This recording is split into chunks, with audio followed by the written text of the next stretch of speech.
Meu nome é Júlia Satiro, eu tenho 28 anos, sou advogada, gerente, professora e escritora. Eu percebi um padrão dentro dos meus relacionamentos depois de alguns anos, né? Isso começou quando eu estava ficando com um cara, morava até em outro estado, e a gente conversava muito pelo celular. Foi a primeira situação que eu fui vítima do que a gente chama de ghosting, que é aquele fenômeno no qual a pessoa simplesmente para de te responder e não te dá nenhum motivo. E eu fiquei de agosto de 2016 até janeiro de 2017 mutada, né? Ele não me respondia mais. No ano seguinte, ele veio me pedir desculpas vazias e eu fiquei questionando o que aconteceu. Por que você parou de falar comigo do nada? Eu quero saber o que eu fiz. E nessa oportunidade foi a primeira vez na qual o meu sucesso profissional virou uma questão dentro de relacionamentos. Ele me respondeu que ele não gostava quando eu compartilhava com ele os resultados bons que eu tinha na faculdade. Depois, no meu segundo relacionamento, agora um relacionamento mais concreto, eu comecei a perceber uns sinais de competição. Quando ele efetivamente me assumiu, ele basicamente queria ser o meu dono. Teve situações nas quais eu acordei de madrugada, não senti ele na cama,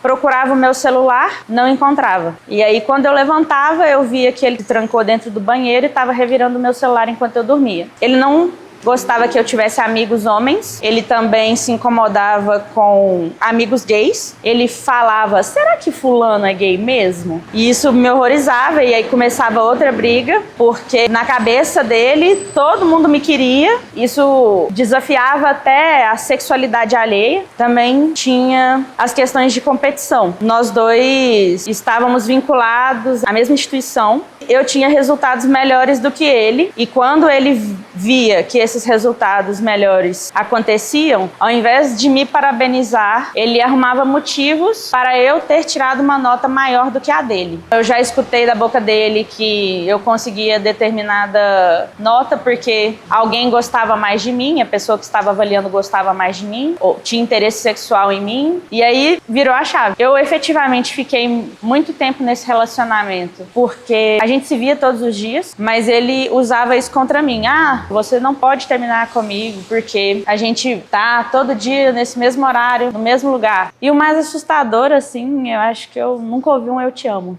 Apesar de tudo, durante vários anos que a gente ficou junto, ele não conseguia expressar isso pra mim dessa forma. O que eu ouvia, na verdade, era: você nunca vai achar ninguém melhor do que eu. Acho que todo mundo já passou por esse evento, né, de ouvir essa frase. Eu já ouvi também: se você não melhorar, você vai morrer sozinho. E o que é melhorar, né? É fazer o que a pessoa quer, né? Uma coisa que me pegou muito no final também foi que, óbvio, gente, relacionamento abusivo, né, não é só ruim. Você fica um tempo ali com aquela pessoa, assim, considerada até grande, absorvendo algumas coisas ruins e etc, porque tem coisas boas. Antes da gente efetivamente se relacionar num namoro, nós éramos muito amigos. Eu nunca imaginei que isso estaria dentro daquela pessoa. E foi muito difícil esse processo de luto, da expectativa mesmo que eu criei, porque eu acho que é mais difícil quando você começa a se relacionar com um amigo, porque você espera muito dele, né? Eu percebi uma insegurança muito grande numa pessoa que, pra minha cabeça, não tinha como explicar. Mas meu avô, apesar de ser homem, sempre falou com a minha mãe e as minhas tias: não dependa de homem. No meu caso, eu já estou no não dependa de ninguém. Eu não vou abrir mão do que eu sou e do que eu quero ser por causa de um relacionamento. Eu não tenho medo de ficar sozinha. Mas é claro que eu fico chateada quando coisas assim acontecem. É difícil, né? Porque ser mulher já é um problema social. E aí, ser uma mulher foda se torna algo pior, no sentido de as suas qualidades serem usadas contra você.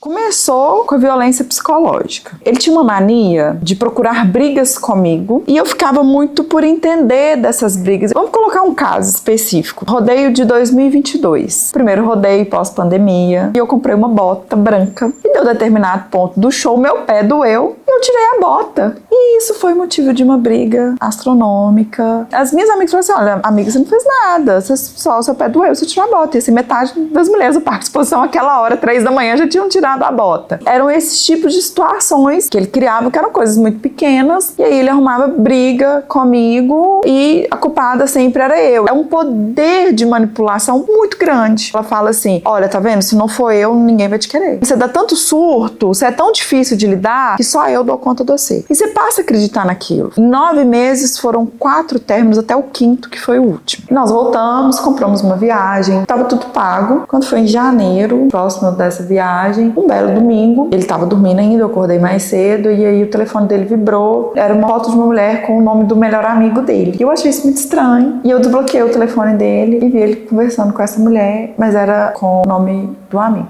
Ele acordou e perguntei, quem que é fulano? E aí ele deu um show, gritou, berrou comigo. Eu falei, tá, tudo bem, eu acho melhor mesmo a gente finalizar. E ele jogou pra cima de mim, chamou de louco de tudo quanto eu não tem jeito de eu planejar nada com você, tá vendo o que você causou? E eu peguei minhas coisas e fui embora. Aí passou 3 dias, ele começou de novo. Como a gente tava com a viagem paga, fiquei muito naquela, volta, não volta. Aí uma amiga minha pegou e falou assim, nossa, não vai. Eu tô com uma sensação tão estranha dele sacanear nessa viagem, fazer alguma coisa com você. Só que tinha uma questão, que era a questão do valor dessa viagem. E eu não podia destemperar o humor dele, que eu precisava ele me pagar primeiro, pra depois eu bater o pé e falar assim com ele, não, acabou mesmo. E assim eu fiz, e assim que ele fez o Pix pra mim, quando ele viu que não ia ter volta, aí ele começou a me perseguir. A agressão foi 2 meses depois do término. 1 mês antes, eu tinha bloqueado ele de todas as minhas redes sociais. Aí eu tive que fazer uma escolha. Ou eu ia pro contato zero, ou eu ia ficar alimentando aquela loucura. E aí eu decidi bloquear. E aí eu bloqueei de tudo. Quando foi na madrugada do dia 24 de março, ele me ligou. E ele me pegou num momento de baixa. Era meia-noite e pouco, ele me ligou umas 3 vezes. Tinha bloqueado de tudo, menos de chamada. Na 3ª vez eu atendi. Tava bêbado num bar. Me ajuda, por favor. Eu perguntei, você quer que eu mando um Uber? Não, eu quero sua mão estendida pra mim. Eu fui, mas fui no intuito de olhar. Falar, será que é isso mesmo que eu quero pra minha vida? Busquei ele bêbado, já pagou a conta, pus ele dentro do meu carro, cheguei na porta da casa. Quando eu olhei, não é isso que eu quero pra minha vida. Ele não descia do meu carro. Abri a porta da casa dele, coloquei ele lá dentro. Na hora que ele dormiu, eu peguei o telefone. Quando eu peguei o telefone que eu fui lendo as mensagens dele com a namorada, eu peguei e mandei uma mensagem pra ela do telefone dele. Eu não acho legal o que ele tá fazendo com você. Enquanto ele tá com você, ele tá correndo atrás de mim, ele não tá me dando paz, tá me dando sei. Eu acho que você merece saber o que de fato está acontecendo. E pede ele pra não me procurar mais. E aí foi meu erro. Porque aí nesse momento, ela começou a ligar. E ele desesperou. Eu falei, atende, não vai ligar? Não, eu liguei. Falei com ela, dia tal, lugar tal, ele tava com você, tava ligando pra mim, falando que minha tava na porta da minha casa fazendo escândalo. Passei toda a situação pra ela. E ele pegou e falou comigo assim, você tem 1 minuto pra ir embora. Eu falei com ele perfeitamente. Desci as escadas. Quando eu cheguei lá embaixo, que eu tô tentando abrir, o portão não abria pelo interruptor. E eu escutei a porta batendo. E era ele vindo. E ele chegou no topo da escada, ele é um homem de quase 1,90 m de altura. Do 4º degrau que ele tava, ele pegou o impulso e me deu um chute na costela. E nisso eu já bati na porta. Era uma porta de vidro. E nisso ele começou a me dar soco na cabeça. Só na cabeça, ele pegava só a minha cabeça. E era soco. E teve uma hora, eu lembro direitinho, que ele tentou pegar minha cabeça e socar na escada, mas aí eu segurei. Eu não tenho noção de quanto tempo que durou essas agressões. Eu vi que a coisa estava muito séria porque eu vi muito sangue no chão, mas é porque a minha boca abriu por dentro. A minha mãe, ela teve AVC há 12 anos e eu cuido dela. E a minha sofre porque ele criou vínculo com a minha mãe. E aí eu peguei e falei com ele, eu preciso cuidar da minha mãe, você sabe que minha mãe precisa de mim. E ele pegou e falou comigo assim, você pode ir embora, se você chamar a polícia eu mato sua família inteira. Sua mãe eu não mato não, mas sua família eu mato. Quando eu entrei no carro, eu não tinha noção do que ele tinha feito comigo. Eu lembro de olhar e ter um ovo assim no meio da minha testa. E eu tenho uma amiga que é enfermeira. Eu fui pra casa dela e aí ela me socorreu. Ela conta que assim, que ela passava a mão no meu cabelo assim, saía tufos de cabelo. E ele ligou na hora. Aí quando eu atendi, ele falou assim, tá feliz? Tá satisfeita com o que você fez eu fazer? Eu lembro nitidamente dele falar isso. E aí minha amiga pegou meu telefone, pegou e falou assim, você é um merda, você é um bosta. Tô levando ela pra delegacia agora. E aí começou o dilema, denunciar ou não. Quando é com você, a coisa muda. Porque era eu a vítima, eu a ameaçada, eu lidando com um agressor. A sociedade não sabe receber uma mulher vítima de violência doméstica. O que eu mais ouvi das pessoas na época foi: mas o que você fez pra ele fazer isso com você? As pessoas sempre julgam a vítima. E eu lembro que eu fiquei na delegacia de 8 horas da manhã até 2 horas da tarde para denunciar, pegar depoimento, fazer corpo de delito, fazer tudo. Fiz. Com o peito cheio de sangue, a roupa toda ensanguentada. E aí depois começa o seu processo, que é de entender: e agora? Eu denuncio. O que acontece? E você lida assim com o sentimento de ainda amar o seu agressor, porque você fala assim: nossa, era uma pessoa que eu fiz plano de casar, de formar família, de ter filhos. É um processo extremamente doloroso. Eu tive pessoas próximas que fizeram gozação da situação. Ah, mas conta o que você fez, conta que você mexeu no celular dele. Aí você encontra poucas pessoas mesmo nessa rede de apoio que falam assim: ele podia ter te pegado na cama com outro, ele não tinha o direito de fazer o que ele fez com você. E aí você entende por que algumas mulheres desistem. Porque depois que você denuncia, você tem uma audiência, que aí o juiz te pergunta se você quer tocar o processo ou não. Então assim, aí depois dessa audiência, que vem a audiência, quando você fala assim: não, eu quero tocar. O próprio juiz no dia falou assim: mas por quê? Aí eu falei: porque eu quero que ele pague pelo que ele fez comigo. Você lida com a frustração de saber que ele vai sair ileso. Você lida com vários tipos de sentimentos. Muita terapia e você vai ressignificando. Você vai entendendo realmente onde você falhou, porque sim, você falha em não identificar, em não acreditar que a pessoa vai ter coragem de fazer isso, que o cargo, o status na empresa, e aí eu entendi que isso não é sobre cargo, isso é sobre caráter, isso é sobre a pessoa, e aí você começa a entender isso. Passou um tempo, a mulher que ele namorava entrou em contato com meu irmão e ela falou que ela hoje tem uma medida protetiva contra ele. E eu acredito muito que ele só não bateu nela, que ele só não fez com ela o que ele fez comigo, porque ele já estava respondendo o meu processo. Para as mulheres que acreditam que não salva, não faz diferença, salva. Eu acho que o que salvou essa mulher de ser agredida foi o meu processo. Muitas vezes a sociedade desacredita. Ah, uma medida protetiva não faz diferença. Pra mim fez. Eu tive uma rede de apoio muito importante, de amigos, da Associação Meu Amar, de advogadas. E hoje é o que eu falo sempre: se uma mulher for salva, já valeu muito a pena. Hoje eu tô em outro relacionamento, a gente acha, não vou dar conta, a gente consegue seguir, ressignificar. Lógico que ficam os traumas, ficam alguns medos, mas a gente vai, como se diz, um passo de cada vez e vai ressignificando.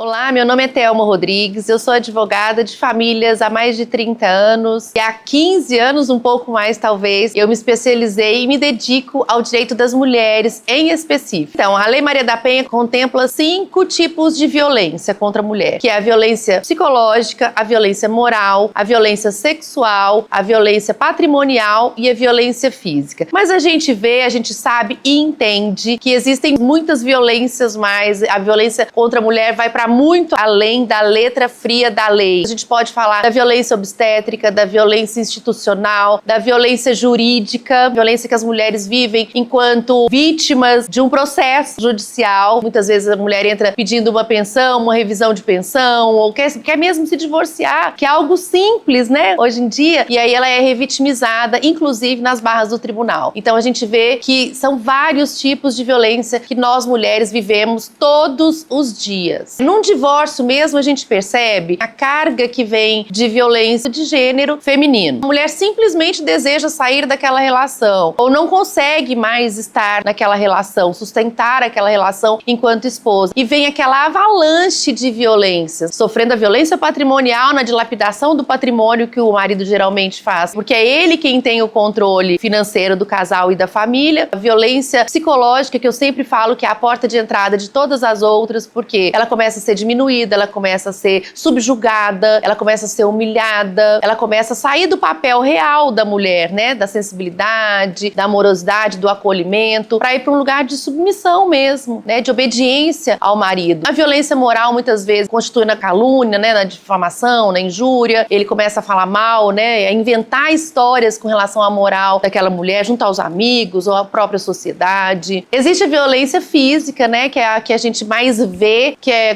geralmente quando deixa marcas, a gente tem que ficar atenta porque ela não começa com um soco, ela não começa com um chute, ela começa com um soco na parede, né, com uma televisão que ele empurra, com uma xícara que ele joga no chão, um carro que ele acelera na hora da raiva. Eu estava nervoso, é porque eu bebi. Sempre tem um é porque. E ela vem geralmente com a porta de entrada da violência psicológica e ela não é com um chute, com um pé nas costas ou com um soco. Ela começa assim, em terceiros, né, ou em objetos ou em outras coisas para depois chegar na gente. A gente bebeu tanto dessa água do patriarcado que a gente vai normalizando. Por quê? Com certeza eu já vi meu pai, eu já vi meu avô, eu já vi meu tio, eu já vi algum homem do meu ciclo familiar, da minha linhagem, fazendo a mesma coisa ou coisas muito piores. Então eu acho que assim, ele socar a parede, de repente é normal, coitado. Ele tá nervoso, eu também irritei ele, eu também não ajudo, né? A vítima sempre fica confusa, fala assim, a culpa vem, né? Fala assim, até que ponto fui eu que provoquei? Ou até que ponto eu tô colaborando com isso? Vou dar mais uma chance. Não, agora realmente ele mudou, ele foi pra igreja, ele tá me mostrando que realmente ele quer conservar a família, ele quer essa relação, eu vou investir também, eu vou dar a minha parte. A vítima fica sempre confusa nesse ciclo, mas como ela tem a dependência emocional, ela tá presa ali e ele volta pra explosão. E até que isso vire um hábito, um costume, que a própria vítima acaba sentindo falta se isso se quebra. Para além dessa dependência emocional, existem vários motivos e fatores que impedem essa mulher de sair dessa relação. Por vergonha, por medo de não ser acreditada, porque geralmente os agressores, primeiro, eles não vêm, né, com um letreiro assim na testa, sou agressor de mulheres. Eles estão nos primeiros bancos das igrejas, estão à frente de grandes empresas, à frente de bancos, de comércio. Eles são homens maravilhosos para a sociedade em geral. Portas adentro, a coisa muda drasticamente. E só essa mulher vê, geralmente. Então, ela tem medo de ser desacreditada, de ser doida, né? Em muitas aspas. Ela é louca, ela precisa se tratar. Então, ela fica constrangida de se expor a esse ponto. Muitas são dependentes financeiras, eles ameaçam a tirar a casa, elas nem sabem os direitos, né? A falta de informação faz essa mulher ficar no ciclo da violência. Várias pessoas que trabalham com mulheres vítimas de violência doméstica que diariamente relatam a dificuldade que as mulheres têm de sair dessas relações. Elas vão entregar, por exemplo, a medida protetiva, muitas vezes ela já está de volta com o agressor. E a gente vê também no escritório mulheres que entram com a medida protetiva e por causa dessas várias camadas que não cabe a mim enquanto profissional julgar, e eu acho que a ninguém enquanto sociedade, a gente vê que essa mulher se arrepende, ela quer voltar, ela quer retirar a medida protetiva, ela fica com dó. Não, doutora, mas ele prometeu. Dessa vez eu acredito. Ele mudou. Eu vejo que ele mudou. Eu nem gosto de falar isso, porque, primeiro, eu sou uma árdua e hercúlea defensora da Lei Maria da Penha. Muita gente critica, não serve pra nada. E aí, eu gosto muito de recordar a todos nós que a minha avó não podia votar, que a minha avó não podia estudar sem autorização de algum macho que dominasse a ela naquele momento. A Maria da Penha é uma conquista das lutas feministas, então é injusto falar que não funciona, porque nós já caminhamos muito. Geralmente, a porta de entrada é a delegacia de mulheres. Então, você vai passar por uma triagem, onde a psicóloga vai identificar qual o tipo de violência, vai te encaminhar para o escrivão para fazer a medida protetiva, que vai para o judiciário, para o juiz deferir ou não a medida protetiva. Em tese, ela deveria ser em até 48 horas. Aí depende muito da medida protetiva, né? Quais são as restrições desse agressor. Tem o número 180, que muito pouca gente sabe, que você pode tirar dúvidas. Não é só fazer uma denúncia anônima. Tem também o CRAS, o CREAS, né? Que todos esses instrumentos fazem parte da rede que a Lei Maria da Penha contempla. Acho importantíssimo estimular cada vez mais, mostrar o benefício do amor próprio, da autoestima, da independência financeira, da realização profissional. Me assusta muito ver esse movimento de esposa troféu voltando assim avassaladoramente na nossa sociedade, porque a violência contra a mulher é a violência mais democrática que eu conheço. Ela não está presa à cor da pele, ao quanto eu tenho no meu bolso, ao quanto eu estudei. A gente vê juízas, delegadas da mulher, advogadas, médicas, dentistas, mulheres que em tese passaram boa parte sentadas, né, na academia, né, nas escolas, e mesmo assim estão presas a um agressor, são vítimas de violência de gênero. A gente olha para as vítimas de violência doméstica, a gente mal consegue enxergar a mulher que tem ali atrás, né? A gente tem que se reeducar. Eu tô falando no lugar de mulher mesmo, com toda a propriedade. sutilidade do machismo que a gente replica, sem perceber muitas vezes, nos detalhes e de forma igualmente sutil. Da mesma forma que os homens perpetuam o patriarcado, muitas vezes de forma sutil, a gente também repete isso de forma muito sutil. Por quê? Porque viemos de um homem, né? Convivemos com homens e muitas vezes, se a gente não estiver bem resolvida com a própria feminilidade, a vontade dentro da condição feminina, a gente mesmo começa a atacar outras mulheres. Então ela foi estuprada, mas também com aquela roupa ela queria o quê? Ela podia estar pelada, ela não precisa e não merece, não pode ser atacada. O que eu tenho que julgar uma outra mulher por ela estar sofrendo? Ao invés de levar informação, ao invés de acolher, ao invés de dar a mão, ao invés de oferecer cura para essa mulher, por que eu tenho que julgar? Por que eu tenho que falar, ela tá com o cara porque ela gosta de apanhar? Ninguém gosta de apanhar. E a gente tá falando de um lugar de onde tudo parte, que é o patriarcado. E a gente não pode esquecer disso e normalizar o que ele traz e o que ele impõe no dia a dia da gente, porque é muito sutil. E outra coisa que a gente tem que ficar muito atentas é que nasce uma mulher e nasce uma culpa. Então a tendência feminina, do gênero mesmo, é de se culpar de tudo. Então quantas mulheres eu vejo todos os dias que sofrem violência e elas se culpam. Elas têm vergonha de falar porque elas se sentem culpadas. Isso é uma herança do patriarcado. Todas e todos nós bebemos da mesma água do patriarcado e são sinais que a gente tem que ficar muito atento. A sutileza da violência do patriarcado e a culpa que nasce junto com a gente.